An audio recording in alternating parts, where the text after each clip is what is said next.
Bonjour à tous et bienvenue à ce webinaire organisé par la société Gretec.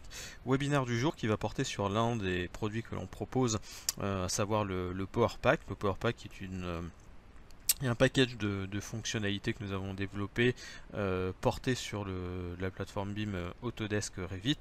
Le Power Pack va ainsi proposer une série d'outils, de plugins et de fonctionnalités diverses à destination en fait de toute personne faisant de la conception de maquettes sur Revit, donc en passant par les architectes avec des problématiques diverses, le bureau d'études fluide, pourquoi pas avec certaines fonctionnalités orientées sur le MEP, ou bien sur les bureaux d'études en structure pour traiter les maquettes en coffrage ou en ferraillage. Cette problématique liée au ferraillage dans Revit sera un peu plus effectivement l'objet du webinaire du jour, notamment par les outils spécifiques ferraillage et armature que l'on a développé au sein de notre Power Pack. Un mot pour me présenter en introduction de cette présentation. Donc je me prénomme Steven, donc je travaille voilà, en tant qu'ingénieur au sein de la société Gretec, où je travaille parmi l'équipe voilà, R&D produits, voilà, en tant que voilà, ingénieur où on réfléchit sur tous les développements liés à l'optimisation et l'accélération des processus de modélisation et de gestion de maquettes numériques dans Revit notamment. Et également on travaille beaucoup sur les processus d'échange entre cette maquette numérique et nos logiciels de simulation, notamment en calcul de structure ou bien en simulation thermique avec des logiciels qui sont proposés par exemple notamment sur le marché français comme Archiwizard. Un mot sur Gretec avant de rentrer vraiment dans le vif du sujet sur l'outil en lui-même du Power Pack et l'outil effectivement destiné en fait à optimiser la réalisation de plans de ferraillage. Donc Gretec, donc c'est une société française basée maintenant un peu partout dans le monde avec 48 agences, mais le siège reste effectivement basé en France, voilà, en région parisienne, là où d'ailleurs je travaille.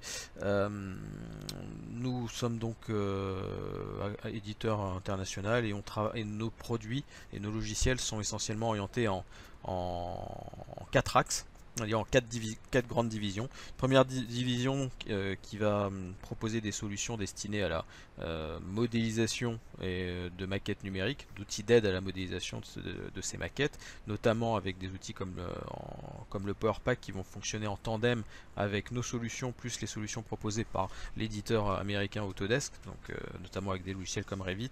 Donc on a des Power Pack qui vont permettre d'optimiser la modélisation dans Revit, mais également dans des logiciels comme Advanced Steel, avec le Power Pack pour Advanced Steel. Nous avons une division simulation pour tout ce qui est voilà, simulation structure, notamment avec des logiciels comme Advanced Design. Fabrication, donc cette division qui va travailler avec des logiciels comme Arma Plus ou Advanced Workshop pour voilà, la gestion en usine à la fois des éléments d'armature en ferraillage ou des éléments en structure métallique, et la division Manage pour notamment avec une solution qui s'appelle OpenTree pour tout ce qui est gestion de la partie Working Progress, l'environnement de l'environnement BIM, compatible avec ce qu'on appelle les CDE, donc les commandes data environnement que vous avez probablement mis en place. Donc OpenTree, c'est une solution voilà, qui vise à aider notamment le déploiement et l'implémentation de la norme ISO 19150 BIM au sein de vos agences. Alors le Power Pack, donc le thème du jour, donc ça va être de se concentrer effectivement aujourd'hui sur les outils qui vont permettre de modéliser des caches d'armature dans Revit.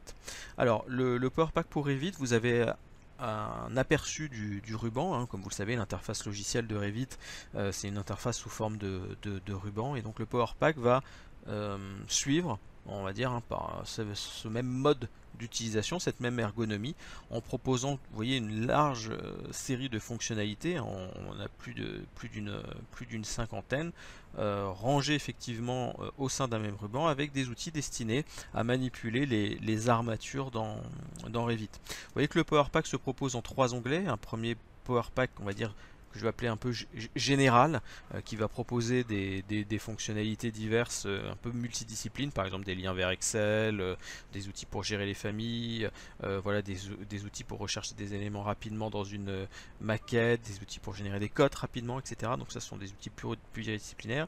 On a un onglet spécifique Power Pack Detailing, ça sera l'objet de cette présentation, qui va proposer vraiment voilà, des outils, encore une fois, concentrer sur la modélisation des armatures pour pouvoir la gérer, mieux l'exploiter dans les nomenclatures, ou pourquoi pas aussi travailler sur les cotations, sur les symboles. Il y a beaucoup de graphismes et d'éléments graphiques pour réaliser un plan de ferraillage. Et la première, on va dire, le premier socle de fonctionnalité, c'est ce qui est enlacé ici en bleu. Ce sont tous les outils que nous proposons qui sont destinés à accélérer en fait la création des armatures dans Revit. Alors Revit permet de créer des armatures déjà de base. Il y a un catalogue effectivement d'armatures, que ce soit des catalogues par barre ou par treillis soudé.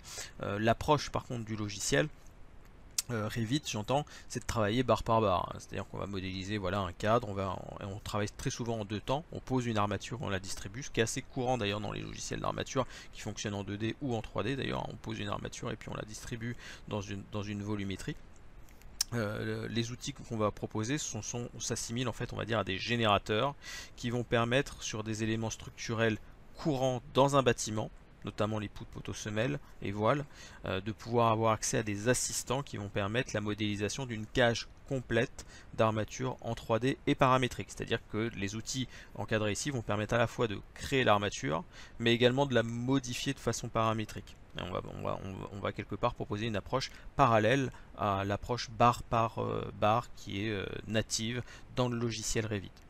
La commande phare que l'on propose, c'est une commande qui s'appelle aciers principaux. Alors vous voyez effectivement le menu, l'outil aciers principaux se décline en un menu déroulant avec une série de fonctionnalités pour pouvoir ajouter des groupes d'acier, notamment des renforts au niveau des poutres, des barres de liaison, etc.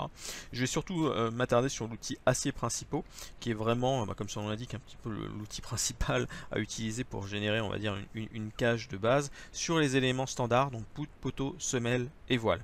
Voilà, cet outil-là va proposer une interface adaptée au ferraillage de ce type d'éléments.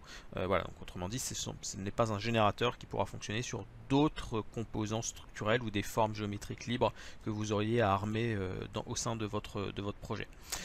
On peut le voir ici, donc première catégorie d'éléments structurels, les semelles. Ça va fonctionner effectivement l'outil de manière assez simple. La sélection d'un objet va permettre de pouvoir accéder, vous voyez, à une interface, on va dire une interface d'ingénierie, dans laquelle l'utilisateur va pouvoir saisir au travers de champs les quantités d'acier transversaux, longitudinaux, la typologie des crosses, la typologie des attentes, etc. Donc on va pouvoir configurer sa cage et l'appliquer automatiquement sur l'objet. Autre famille d'éléments structurels que je vais passer rapidement, puisqu'ensuite on va travailler en direct dans l'application, ça vous donnera une meilleure idée de l'usage des commandes. Donc les poteaux, donc là encore une fois le même icône en fonction de l'objet sélectionné va avoir une interface adaptative et va proposer de ce fait, par la sélection d'un poteau, une boîte de dialogue adaptée au ferraillage de ce type d'éléments avec les attentes, les aciers principaux, les aciers en pied, en tête, etc. Les poutres, de la même manière, on va retrouver une notion un petit peu plus spécifique concernant les travées et les possibilités bien sûr d'avoir des jeux d'espacement variables. On l'aura aussi d'ailleurs sur les poteaux, où on pourra resserrer les cadres par exemple en pied ou en tête. Et dernière famille qui est toujours par le même icône, aciers principaux. Donc vous voyez que c'est un icône qui est quand même très riche, puisque la boîte de dialogue sera systématiquement différente en fonction de l'objet structurel sélectionné.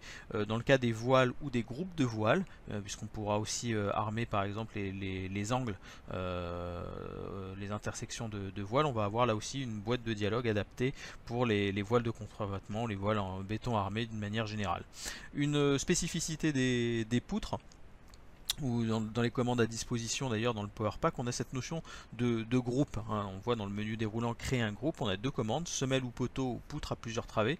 Alors la commande de groupe va être intéressante, elle permet donc, comme son nom l'indique, de grouper des éléments, alors pas au sens Revit, c'est une notion qui se fait via un paramètre partagé dans Revit, qui va permettre que lorsque par exemple, si je cite la première commande groupe semelle ou poteau, en sélectionnant plusieurs semelles et en les groupant, si je fais à une semelle, toutes les autres semelles associées au même groupe seront armées de la même manière. C'est pour standardiser le ferraillage et on a la même fonction sur les poteaux.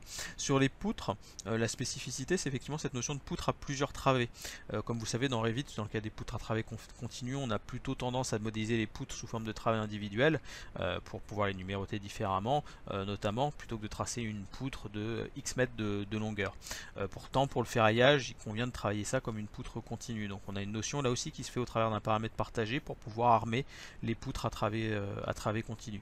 Dernier type d'assistant à disposition en termes d'assistants dans la génération des armatures ou des cages, les ouvertures pour les portes, fenêtres ou les modèles génériques, notamment pour les sols. Puisqu'en fait cette commande ne sera pas adaptée pour les ferraillages on va dire libres, c'est-à-dire en gros quand vous modélisez une dalle, si vous forcez l'esquisse de la dalle pour modéliser une ouverture, là on ne sera pas reconnu puisqu'il n'y aura pas vraiment d'objet, mais on va pouvoir renforcer les trémies. Voilà, en rajoutant pourquoi pas des linteaux, hein, d'ailleurs on le voit hein, dans le cas de la porte, rajouter des aciers de renfort en diagonale notamment, etc. Puis les ferraillages de rive, alors rive au sens on va dire géométrique du terme, hein, c'est-à-dire que c'est une commande qui pourra tout à fait fonctionner aussi sur les murs et bien sûr sur les dalles. L'idée de cette commande c'est de sélectionner une face d'un solide et parallèlement à cette face, ou du moins sur la continuité de la face ou des faces sélectionnées, on va pouvoir positionner, vous voyez, ces U et ces barres longitudinales le long des faces sélectionnées. Voilà pour vous voyez la série de commandes vous voyez qui est assez large, qui va permettre de modéliser des cages d'armature en direct plutôt que de modéliser les barres une à une dans Revit. Alors je vous propose de passer en direct dans l'application pour que je puisse vous présenter les commandes.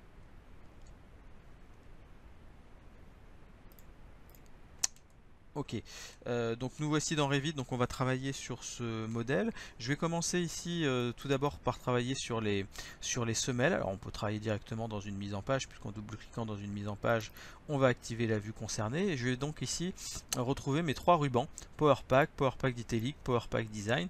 Donc Power Pack c'est le Power Pack général, hein, avec les commandes de lien pour Excel, le gestionnaire de famille, l'intégration des classes de Navisworks, automatiser l'attachement ou le détachement de la géométrie entre les éléments, c'est cette notion de connexion, voilà les possibilités de rechercher des éléments rapidement, générer des codes rapidement également. Donc bon, ça ce sont les commandes vraiment, c'est le socle de base hein, du Power Pack. Et on a cet onglet Power Pack Detailing. Alors je vais simplement activer une vue juste pour les besoins de l'explication générale du ruban.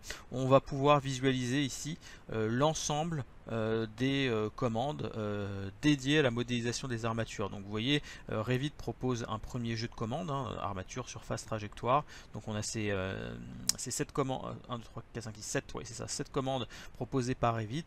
Nous au niveau de Greatech, on vient ici rajouter voilà, pratiquement une cinquantaine de commandes dédiées à la manipulation et au traitement des barres dans Revit. Alors on en revient à cette notion de générateur. Donc je vais travailler ici sur cette vue. Je vais sélectionner donc ici la commande qui s'appelle aciers principaux.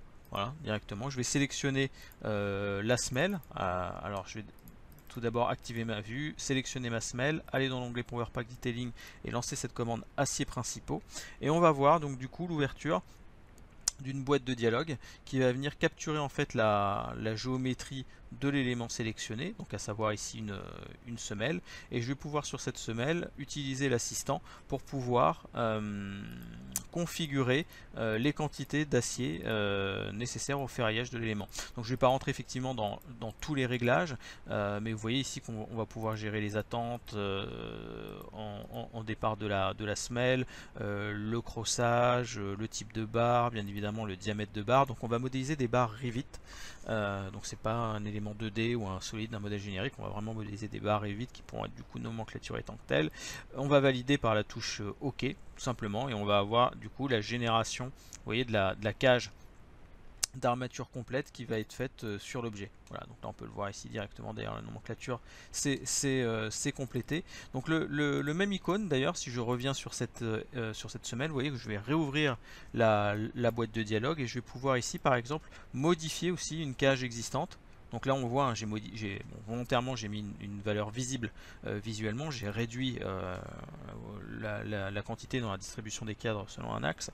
Et là on voit aussi que j'ai pu me servir de cette boîte de dialogue, non seulement pour la création d'objets, mais aussi pour la modification. Alors je vais poursuivre sur une autre famille d'éléments structurels, donc par exemple ici les poteaux. On va voir que la commande va réagir de la même façon. Je vais double-cliquer sur une vue pour pouvoir l'activer. Je vais lancer la commande ici aciers principaux. Je vais sélectionner, donc là vous voyez je peux sélectionner l'élément structurel de mon choix, à savoir la poutre, la semelle ou le poteau. Donc là on va sélectionner ici le poteau. On va avoir de la même manière, vous voyez la boîte de dialogue effectivement qui va démarrer. Donc au clavier c'est assez facile, vous voyez ici, de développer très rapidement l'arborescence, hein, plutôt que de travailler à la souris. Là aussi on va avoir, vous voyez, une quantité voilà, d'acier qu'on va pouvoir intégrer et configurer dans l'objet. On va valider là encore une fois et on va avoir la modélisation du coup de cette cage paramétrique. Alors des fois on a des petits messages d'avertissement, effectivement ça c'est le comportement Revit lorsqu'il peut y avoir voilà, des connexions, des jonctions entre poutres, poteaux, etc. Mais voilà le résultat. Ici, on va avoir ici en une seule opération la modélisation des aciers longitudinaux, des cadres espacement variables qui ont été positionnés en fait tout au long de cet élément. Je vais poursuivre ici par un autre objet pour vous. Alors je vais peut-être pas forcément effectivement je vais juste vous montrer la boîte de dialogue sans la générer, puisque le principe restera le même. Vous avez ici actuellement voilà le plan de ferraillage d'une poutre. Si je sélectionne voilà la commande acier principaux, voilà, si je sélectionne donc cette poutre, vous voyez, j'ai à nouveau, vous voyez, une autre boîte de dialogue qui va apparaître, qui est spécifique aux poutres et qui va me permettre de créer ou de modifier le ferraillage sur cet élément existant. Donc la même commande, vous voyez, aciers principaux, en fonction de l'élément sélectionné, va adapter son interface pour pouvoir générer des armatures dans la configuration voulue. Je vais changer simplement ici d'exemple pour travailler effectivement sur une autre, toujours bien par exemple sur le sujet des poutres. Alors ces cages d'armature paramétriques, elles ont la possibilité d'être sauvegardées et chargées. Ça peut être intéressant dans le sens où si vous avez une poutre, je ne vais pas dire type, puisque le ferraillage varie souvent, on est souvent amené à amener des aciers complémentaires, mais voilà, des distributions peut-être au sein d'un même projet de poutres qui seraient armées de façon identique. On va pouvoir sauvegarder sous la forme d'une extension de fichier, qui est le GTCX, c'est l'extension Greatech, un ferraillage existant. Pour ça il suffit de sélectionner un autre, comme là par exemple ici, si je viens sélectionner cette poutre, Power Pack Detailing, on a la notion de cache d'armature et on va pouvoir sauvegarder directement le ferraillage sous la forme d'un fichier GTCX. Donc ça vous pouvez le sauvegarder où vous voulez sur votre disque dur. Vous avez vu la petite boîte de dialogue, en effet, si vous rajoutez des aciers complémentaires manuellement, c'est-à-dire des aciers voilà, pas au moyen de cette interface là, de l'interface de notre générateur, bon, ces aciers là ne sont pas pris en compte. Là on va vraiment nous sauvegarder les interfaces générées à l'aide de l'assistant, même s'il y a une compatibilité au sein d'un même objet entre des aciers mis manuellement et des aciers utilisés avec notre générateur.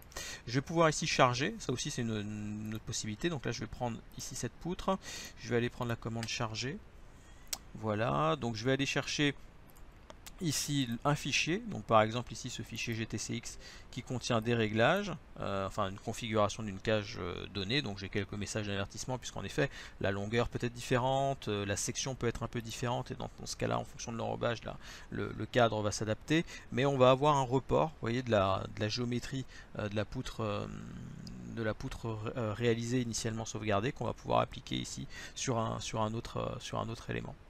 Notion sur les poutres, plus spécifique, cette notion de poutre multitravée. On va le voir ici sur cet exemple. Vous voyez, si je sélectionne ce premier objet et ce deuxième objet, on a deux poutres parfaitement individuelles.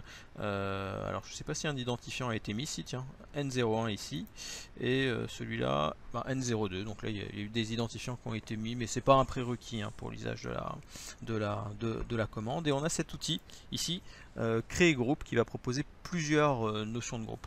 Alors il y a la notion effectivement, alors pour les besoins de la présentation je ne vais pas énumérer l'ensemble des commandes, mais on a cette notion de groupement de semelles ou de poteaux. Donc là ça veut dire vous sélectionnez des semelles ou des poteaux, ça va les grouper au moyen d'un paramètre partagé, et lorsque vous allez lancer la commande de génération de ferraillage sur un de ces objets, tous les objets appartenant au même groupe vont être armés de la même manière. On a ce groupe, mais qui est un peu différent pour la notion de poutre. Cette notion de poutre a plusieurs travées, qui va me permettre là aussi, j'ai presque envie de dire virtuellement on va les grouper, parce qu'en fait on va pas utiliser la notion de groupe Revit, mais ça se fait encore une fois au niveau d'un paramètre partagé, où je vais pouvoir grouper pour dire voilà, ça c'est des groupes multi-travées 1 par exemple. Bon, là j'ai mis un nom de groupe vraiment basique. Donc on a une boîte de dialogue qui apparaît ici, on voit les deux éléments N01, N02, donc les deux poutres qui constituent ici ma poutre à travée continue. Donc là je vais fermer. Tac. Voilà, la notion de groupe est faite, hein, donc les poutres restent individuelles.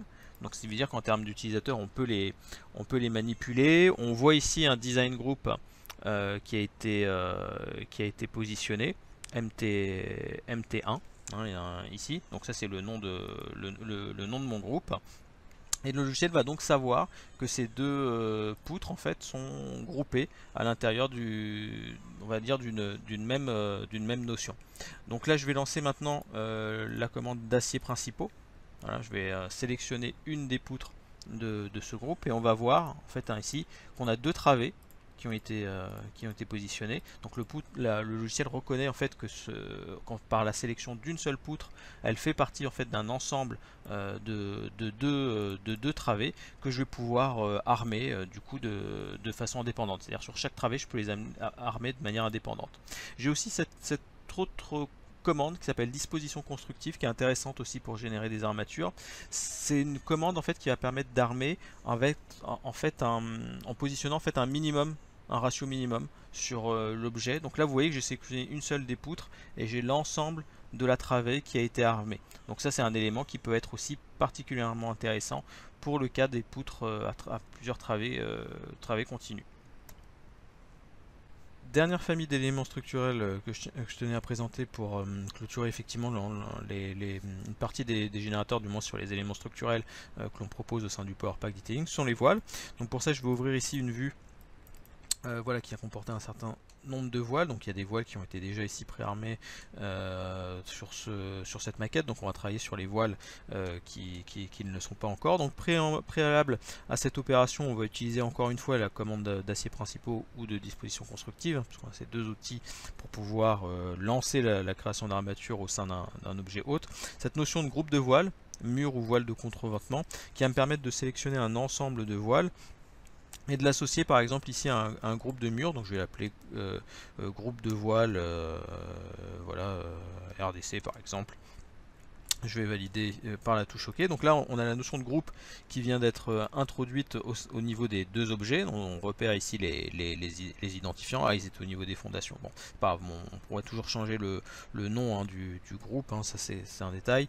L'appartenance au groupe elle est contrôlée et on va dire contrôlable au travers d'une propriété qu'on retrouve ici. C'est un paramètre partagé, hein, on le voit, un paramètre qui s'appelle design group ici, groupe de voiles RDC, c'est ce que j'avais défini et introduit dans la boîte de dialogue. Et maintenant que ces groupes ont été définis, soit en tant que voile ou voile de contreventement, je vais pouvoir utiliser dans mon onglet PowerPack Detailing cette commande acier principaux. Et là encore une fois, la sélection d'un seul des voiles du groupe va me permettre de lancer, vous voyez ici la génération des barres qui composent l'ensemble du groupe. Donc là on voit voile 1, voile 2, le logiciel a gardé effectivement en mémoire et bien intégré le nombre de groupes définis en préambule. Donc on va pouvoir travailler effectivement aussi sur la jonction, donc les raidisseurs qu'on veut mettre au niveau d'un angle. Et là pareil effectivement, alors je vais revenir, pardon, je suis sorti de la commande, sur la commande PowerPack Detailing, je vais pouvoir lancer des dispositions constructives si je souhaite par exemple générer un minimum d'acier sur l'ensemble de ces éléments. Donc vous voyez qu'ici nous avons qu'un seul voile qui a été généré, voile qui comporte d'ailleurs aussi une ouverture, mais les deux voiles qui composent le groupe ont bien été armés. Donc on a une boîte de dialogue qui nous confirme que je vais valider. Alors il peut y avoir parfois des messages d'avertissement, ben voilà, là ici justement au niveau de la jonction, puisqu'on est amené souvent à détacher la géométrie ou à la reprendre pour pouvoir intégrer les armatures. Bon, il s'agit simplement d'avertissements, comme il en arrive dans la modélisation dans Revit, c'est assez fréquent. Et là on va avoir ici, vous voyez, l'ensemble des barres définies dans la boîte de dialogue, donc au niveau des angles, au niveau des aciers de peau, au niveau des aciers de liaison. Alors c'est vrai que dans une approche 2D, on n'aurait pas forcément modélisé l'ensemble de ces aciers, ça serait peut-être limité à une représentation, une ligne de distribution, et on aurait pu arranger un nombre par mètre carré par exemple au niveau des métrés. En 3D, lorsqu'on dispose des générateurs, c'est une autre approche est aussi possible. Donc là on voit le linteau ici au niveau de cette porte a aussi été introduit. Donc tout ça, ce sont des armatures natives Revit qui peuvent donc être déplacées, ajustées, puisque l'objet de nos générateurs, c'est pas nécessairement de modéliser 100% de l'armature de l'objet réalisé, voulu, puisqu'il y a toujours des réservations qui arrivent, des modifications qui font qu'on est amené à espacer des cadres, rajouter des aciers complémentaires, de renfort, des aciers de levage, etc. Voilà, l'idée de nos générateurs, c'est de donner une base qui va armer 80, 90, 95% de l'élément, et ensuite l'utilisateur va pouvoir compléter le ferrage de l'objet, ou bien le modifier ou l'ajuster par rapport aux besoins du projet. Mais on aura considérablement accéléré la génération des aciers dans des solides et dans des éléments structurels par ces assistants de ferraillage. Donc on a balayé ici les grandes familles qu'on traite effectivement avec la commande acier principaux, donc familles qui sont les semelles, les poteaux, les poutres, avec cette notion de groupe pour les poutres à travée continue. On a la notion de groupe d'ailleurs pour les semelles, hein, même si je l'ai évoqué, je ne l'ai pas forcément montré ici. Et aussi les groupes de voiles, pour l'exemple qu'on vient d'aborder. Je vais terminer par deux autres générateurs au niveau des trémies et des ferrages de rive. Donc pour ça, je vais ouvrir au préalable ici une vue. Je vais fermer effectivement les autres vues en arrière-plan. Je vais sélectionner ici par exemple la dalle. Je vais choisir de l'isoler temporairement avec le raccourci clavier H et I, voilà qui est fait. Donc on a une dalle et je vais commencer ici par cet outil qui s'appelle ferrage de rive, qui va me permettre, comme vous pouvez le voir ici, de sélectionner des faces, donc les faces latérales en l'occurrence de cette dalle ici, validé par la touche OK. Encore une fois, on va retrouver une boîte de dialogue ici qui va permettre à l'utilisateur de configurer la distribution des armatures, voilà, au moyen de différents réglages, voilà, qu'on va pouvoir introduire. Donc on pourrait tout à fait faire des réglages voilà, asymétriques par exemple, introduire le nombre, les diamètres. Donc là on va pouvoir configurer cet élément. Je vais valider par la touche OK ici, et voilà, donc là on voit ici la génération de ces armatures. Alors c'est vrai que par défaut, les armatures dans Revit ont souvent tendance à avoir une représentation filaire. Alors pour modifier ça très rapidement, on a un outil qui s'appelle visibilité qui permet très rapidement de changer la représentation et de les passer en représentation solide. Donc là on peut voir ici les barres qui ont été générées. Je vais restaurer l'ensemble du modèle. Alors la notion ferraillage de rive, elle est interprétée, à assimiler au sens rive, au sens géométrique du terme, dans la mesure où par exemple ici si je sélectionne une face supérieure d'un mur, je vais valider, je vais garder les mêmes réglages. On va basculer la représentation, on va passer là aussi en représentation solide. On peut voir ici, vous voyez que des U en tête ont été positionnés sur ce voile, donc c'est pas uniquement des rives de dalle, ça peut être vraiment une face d'un solide sur lequel on vient positionner ce chaînage.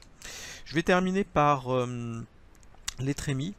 Ici donc les ouvertures, alors donc qui va permettre de rajouter effectivement des aciers de renfort sur les portes, sur les fenêtres et sur les objets au niveau des sols, au niveau des modèles génériques. La limite effectivement de notre commande, c'est effectivement les objets, les vides qui auraient été modélisés par les ouvertures type ouverture par face ou cage, dans la mesure où ces commandes là, comme vous le savez, sont des ouvertures purement géométriques. On sait difficilement extraire les paramètres et donc c'est plus délicat en termes de développement d'aller récupérer du coup des informations qui sont nécessaires au ferraillage et à la génération d'une cage d'armature, notamment de renfort qui demande des dimensions exactes. Donc là on va prendre l'outil trémie, il va me suffire là aussi encore une fois simplement de sélectionner l'objet sur lequel on souhaite travailler et je vais pouvoir ici définir la typologie, voilà, des aciers que je souhaite positionner. On peut positionner là aussi des diagonales, des ferraillages de rive, positionner, vous voyez, les formes, les crosses. Donc là encore une fois un ensemble de réglages. L'onglet linteau ici est gelé, pourquoi? Parce que le logiciel a détecté que j'étais sur un sol, mais on l'a vu dans le cas du voile précédemment armé, on peut armer des linteaux. Donc là cette commande là va se dégriser uniquement si je sélectionne une fenêtre ou une porte. Donc là je vais valider par la touche OK. Voilà qui est fait ici. Je vais à nouveau une fois lancer la représentation sous forme solide et voilà, donc là on voit ici on a la génération de l'ensemble de la trémie qui a été fait en une seule opération, là où dans Revit on aurait dû modéliser barre par barre. Alors dans les objets symétriques comme c'est le cas ici dans Revit, il y aurait fallu ferrailler au minimal à moitié, parce qu'après on aurait pu par symétrie copier les ferraillages sur l'autre partie de la réservation. Mais vous voyez, l'intérêt des générateurs, c'est de pouvoir fonctionner très rapidement sur un ensemble d'objets, de pouvoir aussi les modifier de manière très rapide. Voilà qui termine la présentation donc du coup des des commandes dédiées à la création des armatures, du moins les commandes de cage, puisqu'après on a des commandes pour pouvoir générer des armatures, mais dans d'autres contextes, notamment la répartition transversale. Donc ça c'est pratique pour pouvoir distribuer uniquement des cadres avec des espacements variables, mais les commandes d'acier principaux, de renfort de trémies ou ferrage de rive, vous voyez, vont positionner non pas un acier, mais plusieurs aciers en même temps. Ça a été le cas du poteau, on a positionné les cadres, les aciers longitudinaux, etc. La poutre aussi. Et là, on a, ici, via cette commande, vous voyez les U, les chaînages qui ont été placés, aussi bien aussi sur les renforts. Donc, et associés, bien sûr, aux notions de groupe qu'on a pu voir, notamment pour la notion des groupes en multi-travées ou notion de groupe de voile. Voilà qui termine cette présentation. Je vais revenir effectivement à la présentation générale. Voilà qui est fait. Cette présentation donc touche maintenant à sa fin. Je vous remercie voilà, de votre participation en espérant que vous avez découvert des fonctionnalités intéressantes pour les cas d'usage que vous rencontrez dans votre activité. Alors ce webinaire a été enregistré, donc il sera disponible en rediffusion.